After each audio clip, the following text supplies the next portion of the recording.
Good morning my dear friends. हाँ, आज का टॉपिक मोशन है। इट मीन्स हम कह सकते हैं कि ये क्लास 9th स्टैंडर्ड की चीज़ है और क्लास 11th स्टैंडर्ड की चीज़ है, जिसमें हम मोशन के टाइप्स पढ़ेंगे, मोशन के बारे में पढ़ेंगे, एट रेस्ट के बारे में पढ़ेंगे और इक्वेशन ऑफ मोशन के बारे में पढ़ेंगे। All this things we study in this chapter. So first of all हम पहले बात करें मोशन क्या होता है, तो इसके साथ एक चीज़ और बहुत इंपॉर्टेंट है जिसको हम कहते हैं विराम क्या होता है। It means what is the motion and what is the at rest, ये दोनों पोजीशन क्या होती है। तो first of all one by one करके हम आपको डिफाइन करते हैं इसको। अगर हम मोशन के बारे में बात करें तो हम कहते हैं कि जब कोई ऑब्जेक्ट, जब कोई वस्तु अपने आसपास के ऑब्जेक्ट के कंपेयर में अपनी पोजीशन को लगातार चेंज करता रहता है, लगातार बदलता रहता है, तो उसे हम मोशन की स्टेट में कहते हैं। फॉर एग्जांपल अगर हम कहें किसी रोड पे बाइक है, बाइसिकल है या फिर मोटर कार है, रोड के आर पार के आसपास के जो ऑब्जेक्ट होते हैं, जो वस्तुएं रहती हैं, वो एक जगह स्थिर रहती हैं, जबकि उसके कंपेयर में रोड पर चलने वाली बाइक, फोर व्हीलर या बाइसिकल जो होती है अपनी पोजीशन को कंटिन्यू यानी लगातार चेंज करती रहती है, बदलती रहती है। तो उस कंडीशन में जो कंटिन्यू अपनी पोजीशन को चेंज करती रहती है सराउंडिंग ऑब्जेक्ट के कंपेयर में, तो उसे हम इन मोशन कहते हैं। कह सकते हैं कि वो ऑब्जेक्ट इस मोशन के कंडीशन में है या मोशन की अवस्था में। बात करते हैं एट रेस्ट की कि एट रेस्ट क्या होता है, तो हम कहते हैं कि जब कोई ऑब्जेक्ट अपने आसपास के ऑब्जेक्ट के कंपेयर में अपनी पोजीशन को चेंज नहीं करता है, वो भी उसी की कंडीशन में पड़ा रहता है, स्थिर रहता है, तो ऐसे ऑब्जेक्ट को हम एट रेस्ट के पोजीशन में कहते हैं। अब हम बात करें कि मोशन क्या होता है। इट मीन्स हमने डिफाइंड किया। मोशन के टाइप्स आता है तो बहुत टाइप्स की मोशन है जो हम पढ़ते हैं, बट इस चैप्टर में हम एक एक करके डिफाइन नहीं कर पाएंगे, वो हम नेक्स्ट पार्ट में उसको कंप्लीट करेंगे। अगर हम बात करते हैं मोशन के टाइप में, तो सबसे पहले हम पढ़ते हैं कि रेक्टिलिनियर मोशन क्या होता है, या फिर हम कह सकते हैं कि रोटेशनल मोशन क्या हो सकता है, ऑसिलेटरी मोशन क्या होता है, पीरियोडिक मोशन क्या होता है, स्टेट मोशन क्या होता है। बहुत टाइप के मोशन हैं, यानी गति हैं, गति बहुत टाइप की होती हैं। आवर्ती, हिंदी में बोलें तो आवर्ती गति किससे कहते हैं, घूर्णन गति किससे कहते हैं, सरल गति की, सरल आवर्त गति किससे कहते हैं, सिंपल यानी सिंपल मोशन यानी सरल गति किससे कहते हैं। इस तरह से बहुत से टाइप हैं मोशन के। हम इस चैप्टर में पढ़ेंगे कि वन बाय वन कर करके मोशन के टाइप्स। हम बात करते हैं मोशन के बारे में, तो बात आती है जब मोशन के हो तो दो वर्ड्स हम यूज करते हैं कंटिन्यू, एक स्पीड यूज करते हैं और एक वेलोसिटी यूज करते हैं। याद रखिएगा, वेलोसिटी और स्पीड। हम बात करते हैं इन दोनों की हिंदी की, तो वेलोसिटी को हम वेग कहते हैं और स्पीड को हम चाल कहते हैं। इन दोनों को पढ़ने से पहले हमें दो पॉइंट्स पहले क्लियर करने हैं कि स्केलर क्वांटिटी क्या होती है, वेक्टर क्वांटिटी क्या होती है। स्केलर क्वांटिटी और वेक्टर क्वांटिटी, स्केलर क्वांटिटी और वेक्टर क्वांटिटी। हम बात करें स्केलर क्वांटिटी को, तो हिंदी में हम इसे अदिश राशि बोलते हैं और वेक्टर क्वांटिटी को हम सदिश राशि बोलते हैं।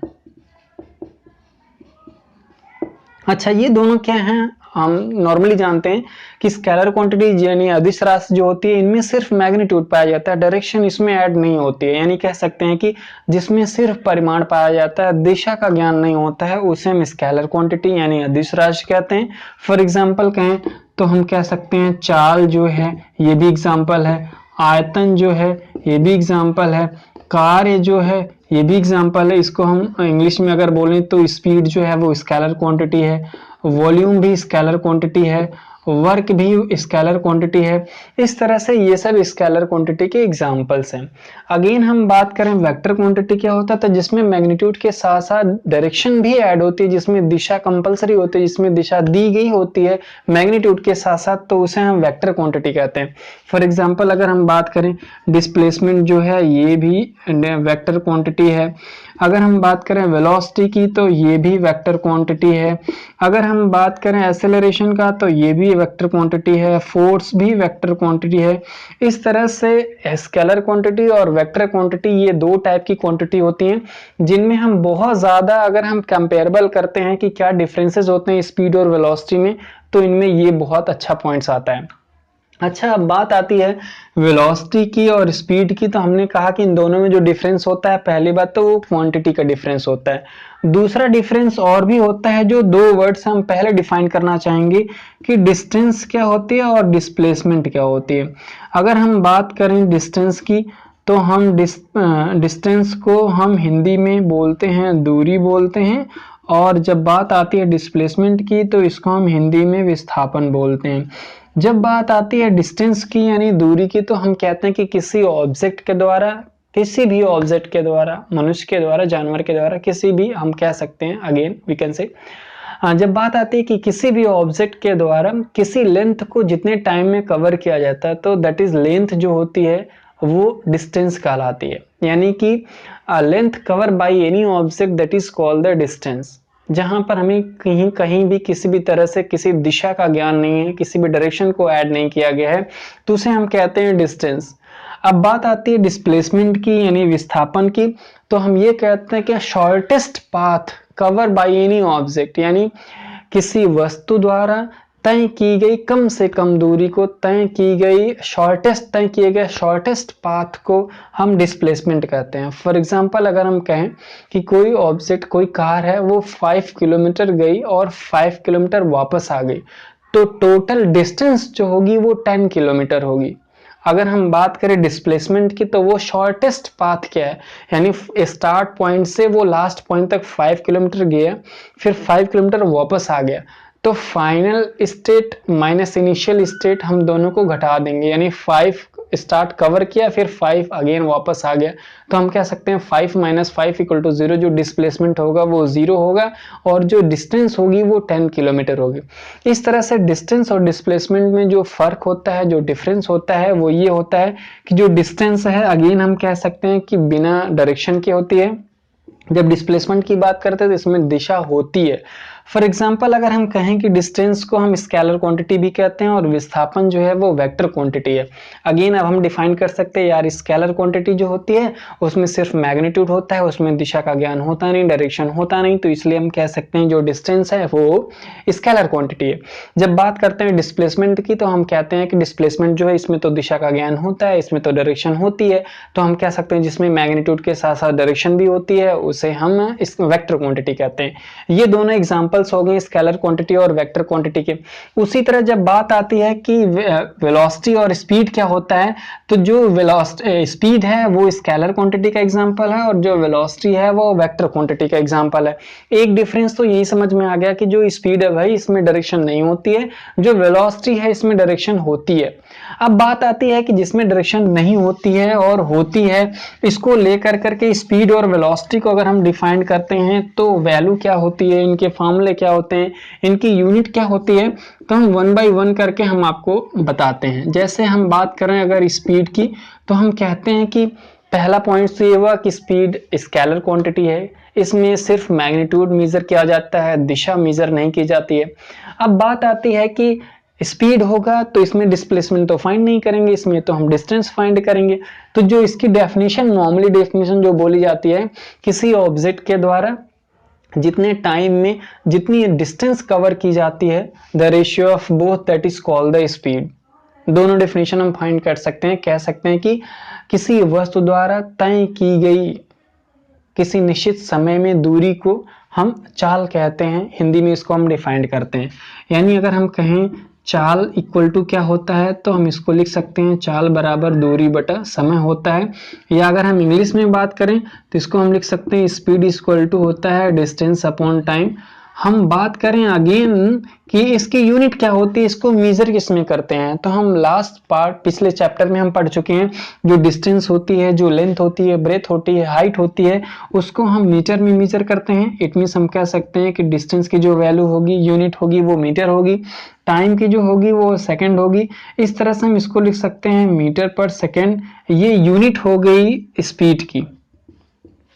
सेकंड पॉइंट आता है कि स्पीड को हम स्केलर क्वांटिटी कहते हैं, और स्केलर क्वांटिटी क्यों कहते हैं वो हम आपको बता दिए, क्योंकि स्पीड में सिर्फ मैग्नीट्यूड फाइंड किया जाता है, डायरेक्शन फाइंड नहीं की जाती है, इसलिए हम स्केलर क्वांटिटी को स्पीड को हम स्केलर क्वांटिटी कहते हैं। अब बात करते हैं कि स्पीड कई टाइप की होती है। जैसे अगर हम कहें कि यूनिफॉर्म स्पीड होता है, नॉन यूनिफॉर्म स्पीड होता है, इंस्टेंटेनियस स्पीड होता है, एवरेज स्पीड होता है। इन चारों के बारे में वन बाय वन करके हम बताते हैं, क्योंकि पहले हम स्पीड फिनिश करते हैं, ख़त्म करते हैं, उसके बाद हम आपको वेलोसिटी पर चलते हैं। अब हम बात करें अगर type of speed, types of speed, तो हमने आपको बताया कि जो स्पीड यानी चाल के प्रकार, अगर हिंदी में हम बात करें तो हम कहते हैं कि जो चाल होती है वो कई टाइप की होती है। फर्स्ट अगर हम बात करें तो यूनिफॉर्म स्पीड है। सेकंड अगर हम बात करें तो नॉन यूनिफॉर्म है, नॉन यूनिफॉर्म स्पीड है। फिर थर्ड अगर हम बात करें तो एवरेज स्पीड है। और फोर्थ अगर हम बात करें तो हम कहते हैं इंस्टेंटेनियस,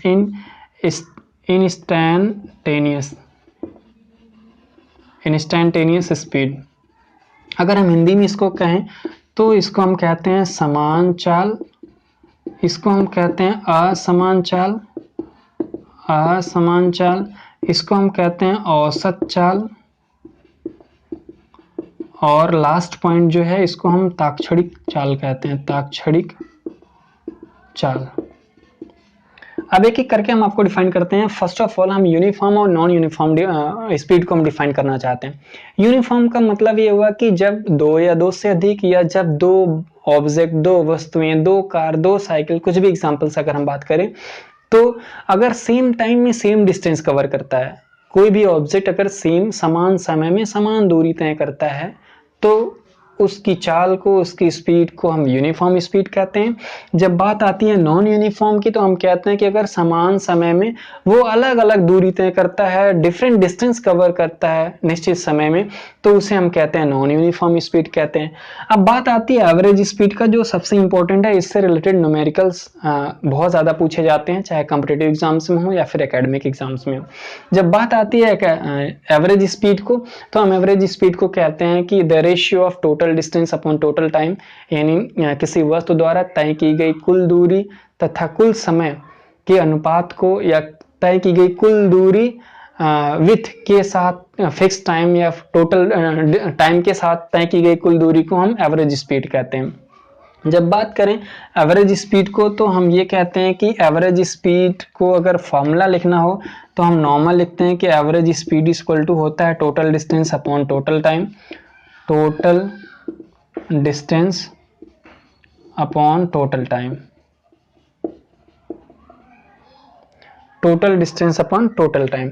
अच्छा, हम बात करते हैं कि इससे रिलेटेड कुछ न्यूमेरिकल पॉइंट्स होते हैं। जैसे अगर हम बात करें कि एग्जांपल को, तो दो फोर व्हीलर्स हैं, दो कार हैं, एक है 16 मीटर 5 सेकंड में कवर करती है, जो सेकंड है वो 12 मीटर 2 सेकंड में कवर करती है।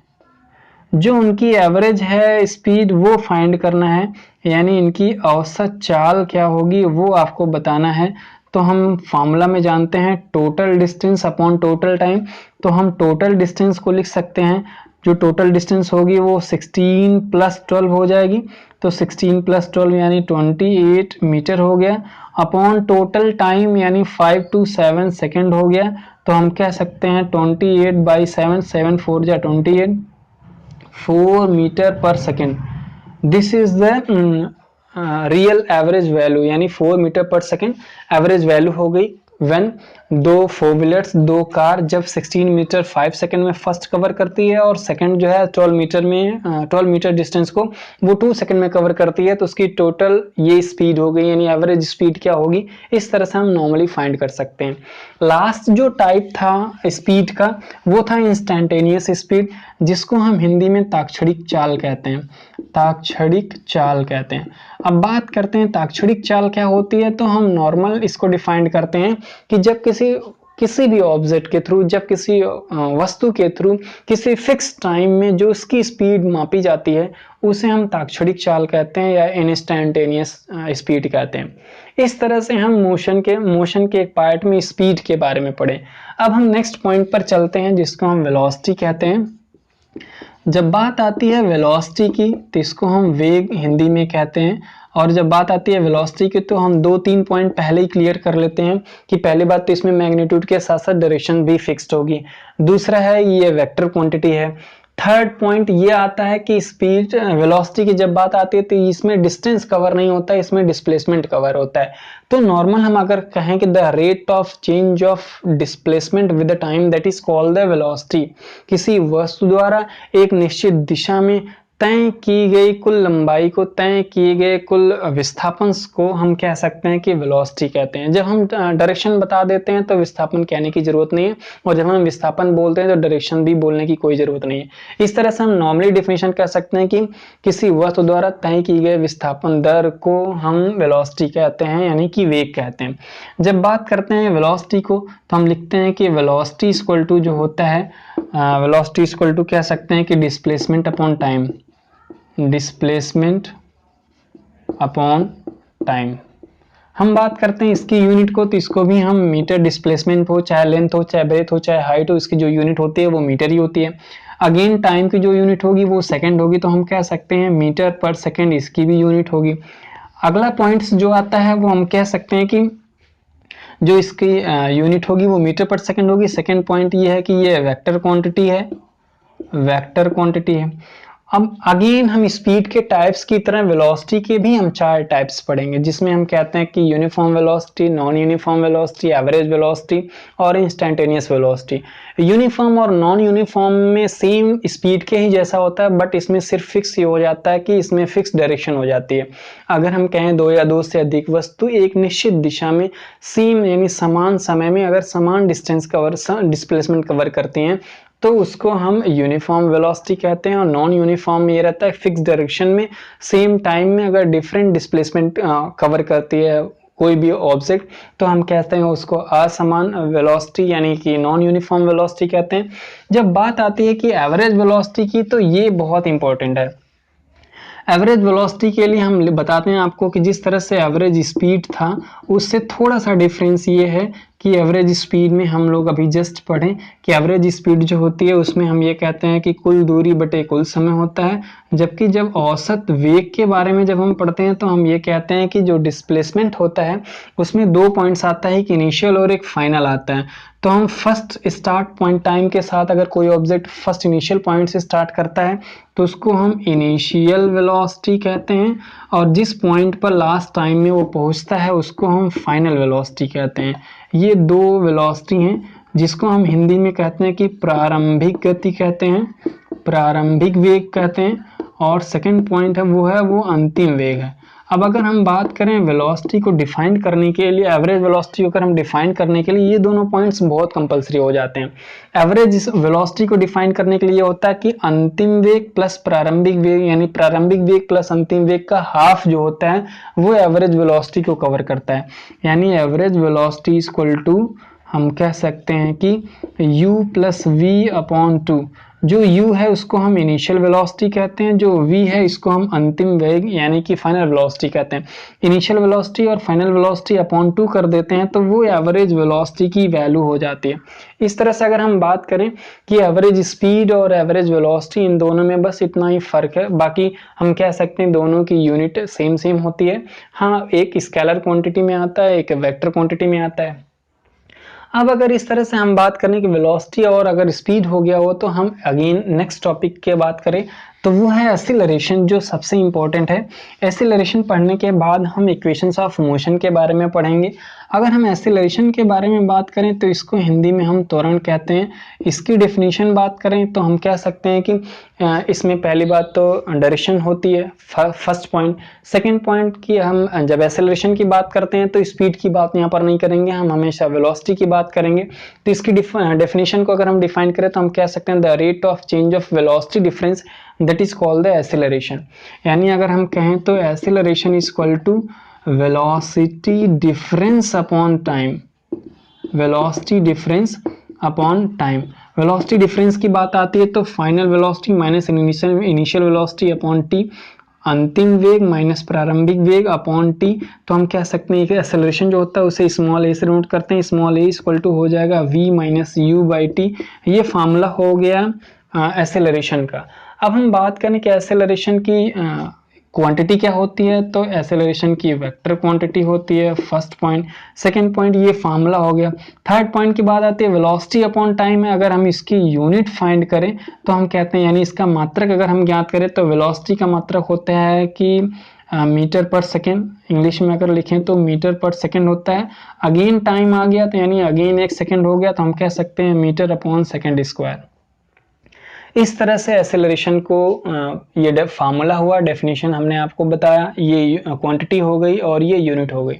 अगला हम एक्सेलरेशन के टाइप्स हम अगले पार्ट में कवर करेंगे। आज के लिए बस इतना ही। Thank you very much.